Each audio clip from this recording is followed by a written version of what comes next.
Ok, turma, continuando a nossa conversa em torno de dúvidas que nos assaltam no dia a dia, dúvidas da língua portuguesa. Vamos para o H, verbo haver, e o verbo ter. Vejam, é comum na linguagem coloquial, aquela do dia a dia, menos preocupada com as regras da gramática, é muito comum a gente utilizar largamente o verbo ter no lugar do verbo haver. Tá certo? Por exemplo, você diz, hoje tem aula, né? Hoje tem missa, hoje tem baile,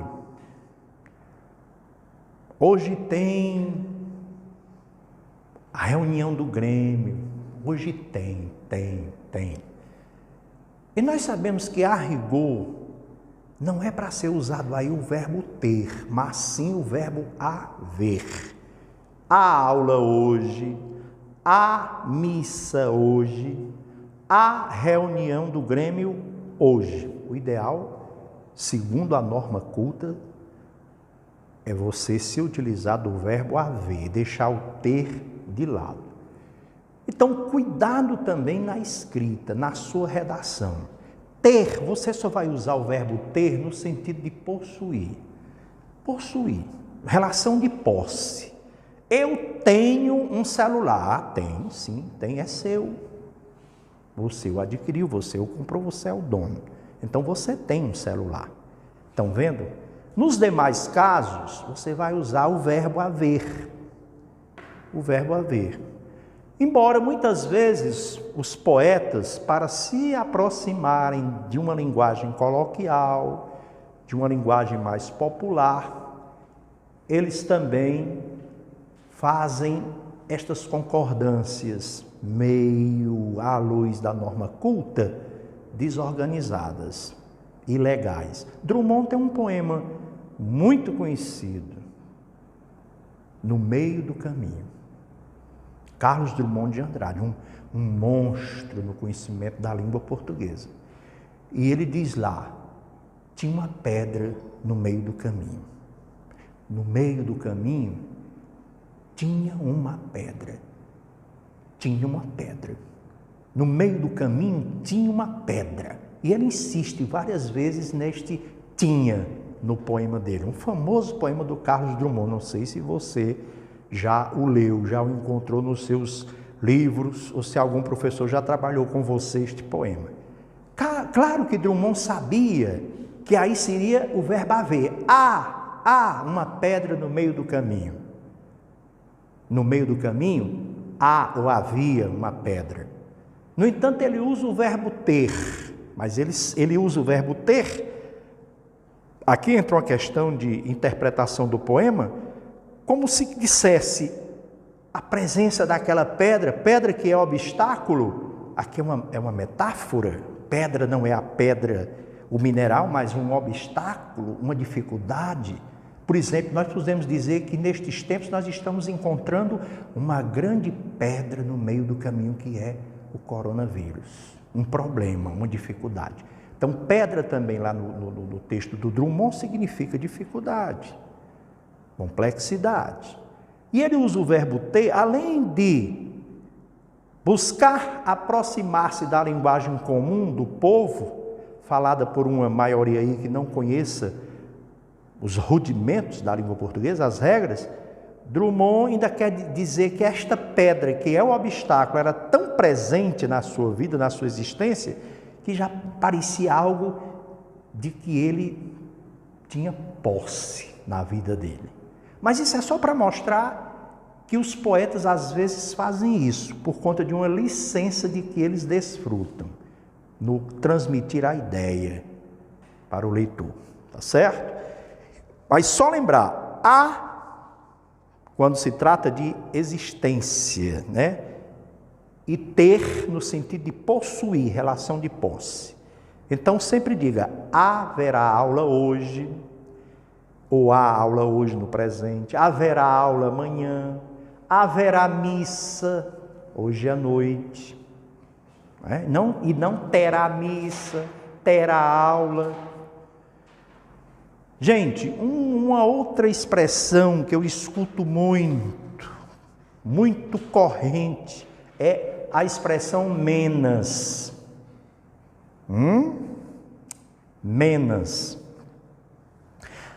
Ali tem menos gente do que aqui. Lá na rua tinha menos gente do que no bairro tal. Menos. Gente, não existe esta palavra na língua portuguesa. Se ela não existe, não se utilize dela. É menos. É menos, tanto para o masculino quanto para o feminino. Eu digo, naquela classe há menos homens do que mulheres. Nesta classe há menos mulheres do que homens.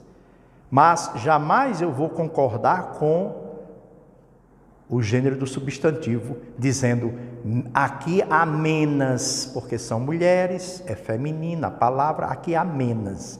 Se for homem é menos, mas mulher é menos. Não, é menos tanto para o homem quanto para a mulher. É também um advérbio, então não vai se flexionar. O problema de meia e meio, também você precisa ter cuidado. A porta está meia aberta ou a porta está meio aberta? Qual das duas opções? Claro que é a última. A porta está meio, isto é, mais ou menos, meio aberta. A meia lá, a palavra existe. Menos não existe, mas meia existe. Meia é um numeral fracionário. Numeral fracionário. Comi meia maçã. Estão vendo? Aí cabe. Meia como substantivo, a meia do pé direito, a meia do pé esquerdo, se assim podemos dizer. A meia, artefato que a gente utiliza como calçado. Mas do contrário, vai ser meio, mais ou menos. Amanheci meio tonto, diz o homem. A mulher também vai dizer da mesma maneira, amanheci meio tonta, não é meia tonta não, só se fosse uma meia tonta, uma meia tonta, é meio tonto aí, entendem? Meio, portanto, o sentido é mais ou menos. E a outra forma, meia, a forma feminina, quer dizer metade, né? Quer dizer metade. Deixa-me ver aqui. Olha, para a gente fechar, encerrar este primeiro contato de muitos que poderão ser agendados, vamos à questão dos porquês. Nós temos 4 formas de escrever a palavra porquê. Gente, isto causa uma confusão na cabeça de tanta gente na hora da escrita. Ao falar, não, nenhuma dificuldade, mas vamos colocar no papel o texto. E agora, por quê? Separado, com acento, separado, sem acento, junto, com acento, junto, sem acento. Como é que fica? Existem regras que policiam o uso do porquê. Então, só para a gente ser bem prático, vamos rapidinho. O primeiro caso, o porquê separado e sem acento. Sempre que ele tiver o valor de um pronome interrogativo. E, portanto, ele vai estar no começo da frase. Separado e sem acento. É um primeiro caso. Você está interrogando? É uma pergunta que você está fazendo? Que você está escrevendo a pergunta? É. Então, comece usando esse porquê separado e sem acento. Exemplo. Por que Carlos não veio à aula? O porquê está no início da frase, valendo como pronome interrogativo. Separe e não acentue. Se você quiser fazer uma inversão e colocá-lo no final da frase, vai ter apenas que acentuá-lo. Acontecerá o contrário. Ele vai estar separado, porém acentuado. Carlos não veio à aula hoje. Por quê? Estão percebendo que eu desloquei agora o pronome para o final da frase interrogativa? Então aí separa e acentua. Ok? No final de frase, sempre esse porquê virá acentuado. Sempre virá separado e acentuado. Vamos ao porquê junto. Juntinho. P-O-R-Q-E. Quando você estiver dando uma resposta. Mas disse que agora vai para a terceira aula, viu? Terceira parte. Agora? Muito bem, vamos para a terceira parte da nossa aula, trabalhando dúvidas do dia a dia, dificuldades em relação ao uso da língua portuguesa no que diz respeito à norma culta. Porque o que nos interessa aqui é a norma culta.